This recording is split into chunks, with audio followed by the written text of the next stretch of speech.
This problem deals with the rate of reaction of bromomethane converted in alkaline solution to methanol and bromide ion. So we're told that in A that the reaction was determined to be first order in each reactant. So we can very simply write the rate law.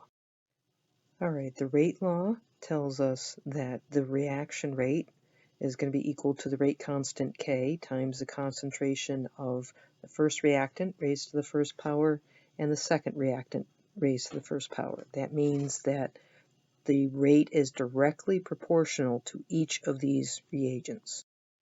Part B asks us to determine the rate change when hydroxide ion is cut by a factor of 5, and since the reaction rate is directly proportional to both reactants, if either reactant is cut by a factor of 5, then the reaction rate is going to be cut by a factor of 5.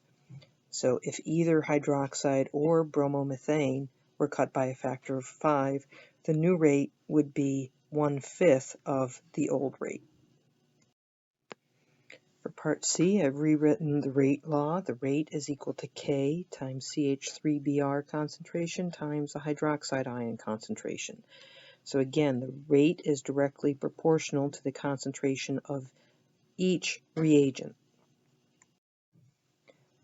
All right, so the new rate, if both of these reagents were doubled, would be 2 times the new concentration of bromomethane and the new concentration of hydroxide ion.